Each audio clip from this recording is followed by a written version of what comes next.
जय हिंद साथियों। इस वीडियो में हम लोग 24 अगस्त को हुए यूपी पुलिस की फर्स्ट शिफ्ट के जीएस के आंसर्स देखेंगे। ठीक है, सिर्फ ये जीके जीएस और करंट अफेयर से रिलेटेड जितने भी क्वेश्चन आए हैं शिफ्ट 1 ऑफ 24 ऑफ अगस्त को वो देखेंगे हम लोग। इसमें रीजनिंग या मैथ्स के क्वेश्चन नहीं है, सिर्फ जीके के क्वेश्चन हैं। ठीक है, चलिए देखते हैं, स्टार्ट करते हैं।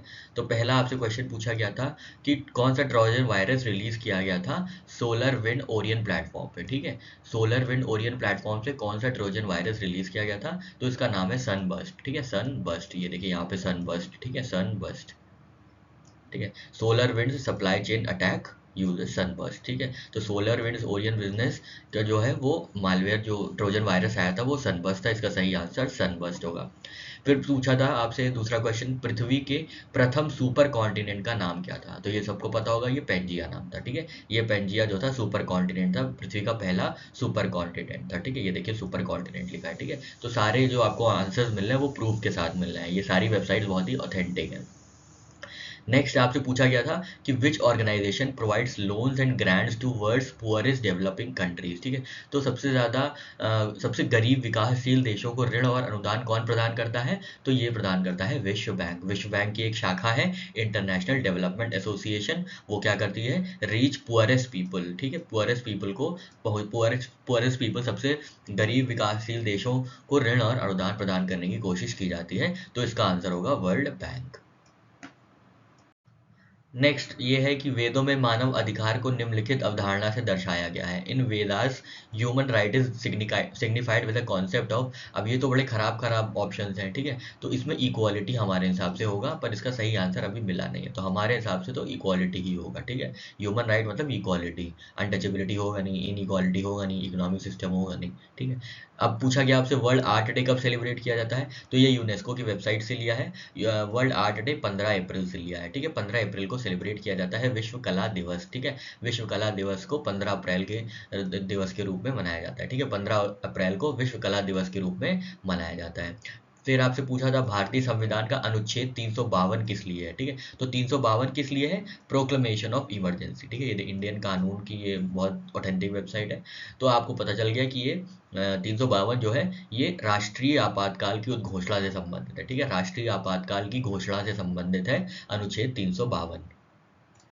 नेक्स्ट आपसे पूछा गया था महिलाओं और एससी एसटी समुदायों में उद्यमिता को बढ़ावा देने के लिए भारत सरकार द्वारा कौन सा कार्यक्रम शुरू किया गया था, तो इसका सही आंसर है स्टैंड अप इंडिया। ठीक है, स्टैंड अप इंडिया, यहाँ देखिए स्टैंड अप इंडिया मित्र की ये गवर्नमेंट वेबसाइट है, जहाँ पे लिखा है facilitates bank loan schedule caste schedule tribe को। ठीक है, शेड्यूल कास्ट शेड्यूल ट्राइब, और एक यहाँ पे आगे अगर लिख लेते हैं तो यहाँ पे विमेन भी होता है। ठीक है, तो शेड्यूल कास्ट शेड्यूल ट्राइब और शेड्यूल कास्ट शेड्यूल ट्राइब और महिलाओं समुदायों में उद्यमिता को बढ़ावा देने के लिए स्टैंड अप इंडिया को शुरू किया गया था सरकार द्वारा। ठीक है, याद रखिएगा, ये सही आंसर है स्टैंड अप इंडिया।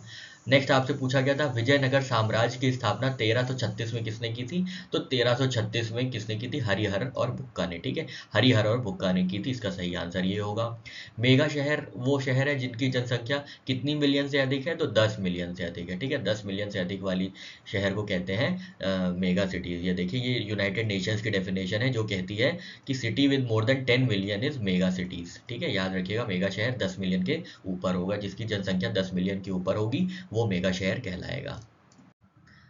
अगला क्वेश्चन आपसे पूछा गया था किस भारतीय योजना का उद्देश्य असंगठित क्षेत्रों के श्रमिकों को 60 वर्ष की आयु के बाद न्यूनतम 3,000 रुपये प्रति माह पेंशन प्रदान करना है। ठीक है, तो असंगठित क्षेत्र के श्रमिकों के लिए कौन सी योजना आई थी, तो प्रधानमंत्री श्रम योगी मानधन योजना। ठीक है, अनऑर्गेनाइज्ड वर्कर्स। ठीक है, अनऑर्गेनाइज्ड वर्कर्स के लिए पेंशन के लिए। ठीक है, अनऑर्गेनाइज्ड वर्कर्स की पेंशन के लिए कौन सी आई थी, कौन सी स्कीम आई थी, प्रधानमंत्री श्रम योगी मानधन योजना। ठीक है, प्रधानमंत्री श्रम योगी मानधन योजना, तो इसका सही आंसर होगा प्रधानमंत्री श्रम योगी मानधन योजना। नेक्स्ट आपसे पूछा गया था कौन सी किसने बुक लिखी है, किताब लिखी है, क्रॉनिकल्स ऑफ नार्निया, तो इसका सही आंसर है CS लुइस। ये देखिए आपके लिए बुक लगा दी है पूरी, ये CS लुइस इसका सही आंसर है। फिर आपसे पूछा गया था कि जन्म या आप्रवासन के माध्यम से जनसंख्या में प्रवेश करने वालों की संख्या उत्प्रवास या मृत्यु में से इसे छोड़ने वाली लोगों की संख्या बराबर करने वाली स्थिति कहलाती है क्या? शून्य जनसंख्या वृद्धि, जीरो पॉपुलेशन ग्रोथ। जितने लोग बाहर गए या जितने लोग मरे उतने ही लोग पैदा हुए और उतने ही लोग बाहर से अंदर आए, मतलब विदेश से देश में आए। ठीक है, तो ये हो जाती है जीरो पॉपुलेशन ग्रोथ, शून्य जनसंख्या वृद्धि, शून्य जनसंख्या वृद्धि। अगला आपसे पूछा गया था भारतीय तकनीकी और आर्थिक सहयोग कार्यक्रम का उद्देश्य क्या है। ठीक है, तो आप तो ये तो एकदम फ्री का क्वेश्चन है। तकनीकी से क्या होगा? तो तकनीकी ही सहायता होगा। ठीक है, ITEC। ठीक है, ये क्या करेगा? Technical assistance and training, technical assistance and training provide करेगा, तकनीकी सहायता व प्रशिक्षण देगा। सही है, भारतीय तकनीकी और आर्थिक सहयोग। ठीक है, नेक्स्ट आपसे पूछा गया था भारत के जीएसटी मॉडल में संरचनाओं की संख्या है, तो ये 5 संरचना है, 5 लेयर है। ठीक है, कौन कौन से? 0, 5, 12, 18 और 28%। ये 5 संरचनाएं हैं भारत के जीएसटी के मॉडल में। ठीक है, इसका सही आंसर है 5।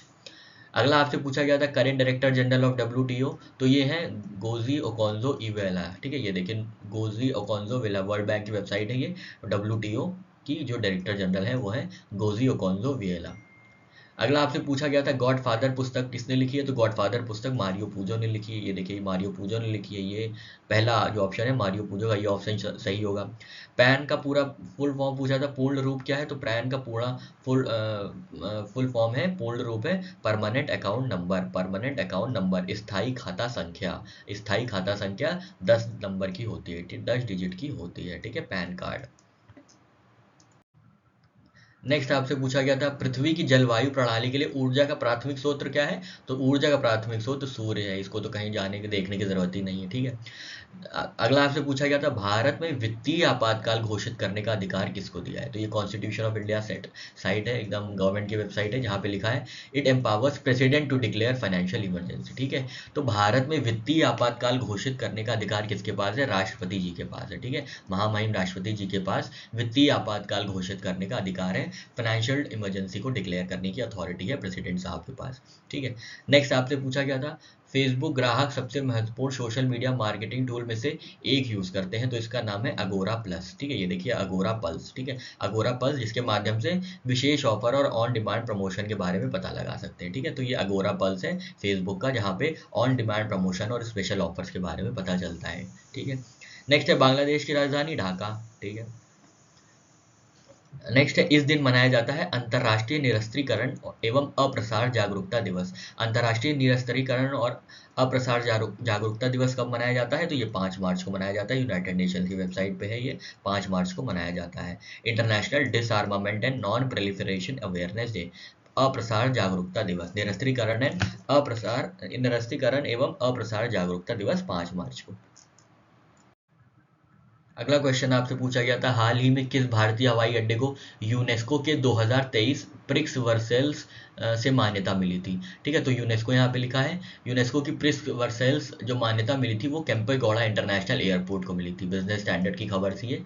ठीक है, केम्पेगौड़ा जो ऑप्शन सी है वो सही है, केम्पेगौड़ा अंतर्राष्ट्रीय हवाई अड्डे को यूनेस्को ने मान्यता दी थी 2023 में, प्रिंस वर्सेल्स की मान्यता, प्रिंस वर्सेल मतलब मोस्ट ब्यूटीफुल एयरपोर्ट। ठीक है, वर्ल्ड्स मोस्ट ब्यूटीफुल एयरपोर्ट। ठीक है, तो याद रखिएगा प्रिंस वाल्स वर्सेल्स जो है ये सही आंसर है किसका?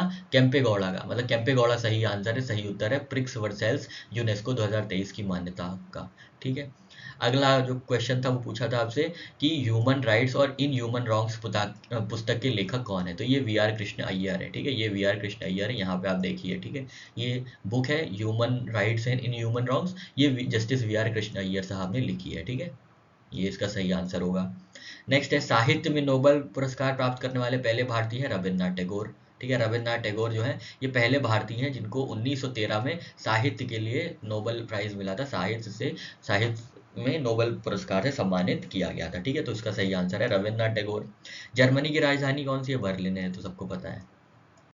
नेक्स्ट आपसे पूछा गया था कौन सा अंतरराष्ट्रीय समझौता ओजोन परत के क्षरण के लिए जिम्मेदार अनेक पदार्थों के उत्पादन को चरणबद्ध तरीके से समाप्त करने की संरक्षण पर केंद्रित है। ठीक है, तो ओजोन परत को जो भी ओजोन परत जो होती है, ओजोन लेयर आप जानते होंगे, उनके लिए जो भी पदार्थ जिम्मेदार उनके क्षरण के लिए, ओजोन परत के क्षरण के लिए जो भी जिम्मेदार पदार्थ है उनको हटाने के लिए कौन सा संरक्षण प्रोटोकॉल आया था? तो मॉन्ट्रियल प्रोटोकॉल आया था। ठीक है, मॉन्ट्रियल प्रोटोकॉल आया था, देखिए यहाँ पे, on substances that deplete ozone layer. ठीक है, मॉन्ट्रियल प्रोटोकॉल इसका सही आंसर होगा। मॉन्ट्रियल प्रोटोकॉल जो है agreement focuses on protection of ozone layer by phase while reduction of numerous substances responsible for ozone depletion. ठीक है, तो ओजोन परत के क्षरण के लिए जिम्मेदार जो भी पदार्थ हैं उनको हटाने के लिए चरणबद्ध तरीके से मॉन्ट्रियल प्रोटोकॉल को लाया गया था।